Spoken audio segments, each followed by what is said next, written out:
कि चिराग पासवान अंदर ही अंदर कौन सी खिचड़ी पका रहे हैं, चिराग पासवान क्या फैसला लेने वाले हैं और चिराग पासवान के मन में क्या चल रहा है।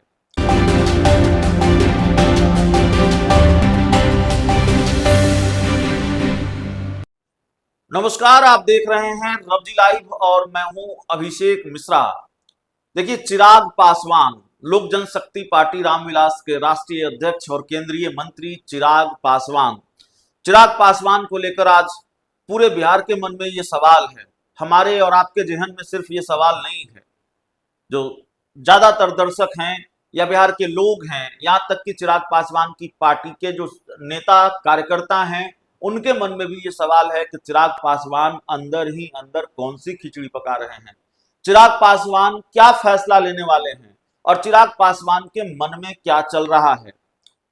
अगर कोई खिचड़ी नहीं पकनी है, अगर चिराग पासवान के मन में कुछ नहीं चल रहा है, तो फिर एनडीए में रहकर नीतीश कुमार से पंगा क्यों? यह भी तो सवाल है और बड़ा वाजिब सवाल है। और सवाल ये नहीं है कि एनडीए में रहकर नीतीश कुमार से पंगा क्यों, इससे ज्यादा महत्वपूर्ण सवाल है कि एनडीए में रहकर नीतीश कुमार से बार बार पंगा क्यों।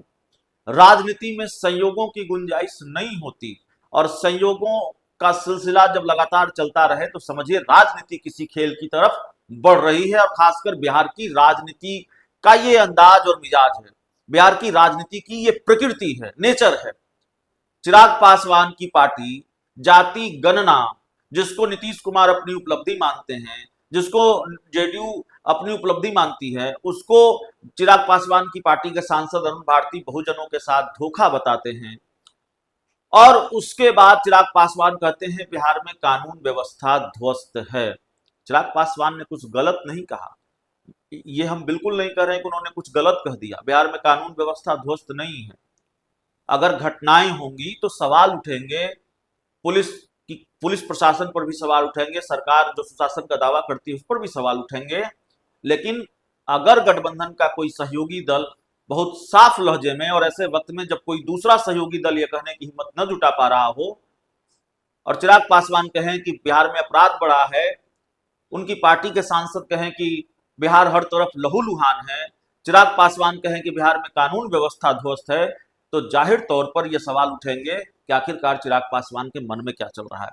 तो मन में क्या चल रहा है उस पर हम बहुत बात कर चुके हैं, आगे भी बात करेंगे। लेकिन नीतीश कुमार और चिराग की लड़ाई का किसी को फायदा भी होना है क्या, इस पर भी जरा बात कर लेते हैं।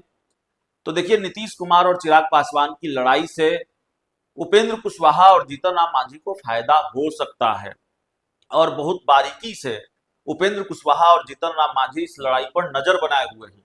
कभी कभी तो जीतन राम मांझी बिल्कुल खुलकर और कभी कभी क्या हमेशा जीतन राम मांझी खुलकर नीतीश कुमार के लिए बैटिंग करते हैं, चिराग पासवान से भिड़ जाते हैं नीतीश कुमार के लिए। तो क्या इसका फायदा सीट शेयरिंग में जीतन राम मांझी को होगा? उपेंद्र कुशवाहा कई मुलाकातें बिहार के मुख्यमंत्री नीतीश कुमार से कर चुके हैं, तो क्या इसका फायदा उपेंद्र कुशवाहा को होगा? चर्चा ये चल रही है कि अब जाहिर तौर पर सीट शेयरिंग में नीतीश कुमार की अहम भूमिका होगी, नीतीश कुमार की अंतिम मुहर लगेगी, तब जो छोटे दल हैं, चिराग पासवान की पार्टी, उपेंद्र कुशवाहा की पार्टी, जीतन राम मांझी की पार्टी, उनकी सीटों पर मुहर लगेगी। तो चिराग पासवान की राह में रोड़ा अटका सकते हैं नीतीश कुमार। इसकी कीमत, नीतीश कुमार से भिड़ने की कीमत उनको मिल सकती है, कम सीटें मिल सकती हैं, मनपसंद सीटें नहीं मिल सकती हैं। उपेंद्र कुशवाहा और जीतन राम मांझी की लॉटरी लग सकती है, कुछ उम्मीद से कुछ ज्यादा सीटें मिल सकती हैं, या मनपसंद की सारी सीटें मिल सकती हैं, या ज्यादातर मनपसंद की सीटें मिल सकती हैं। नीतीश कुमार मेहरबान हुए तो लगता है मेहरबान होंगे, जिस तरह की लड़ाई चिराग पासवान और नीतीश कुमार के बीच चल रही है। तो राजनीतिक गलियारों में इस तरह की बहुत सारी चर्चाएं हैं।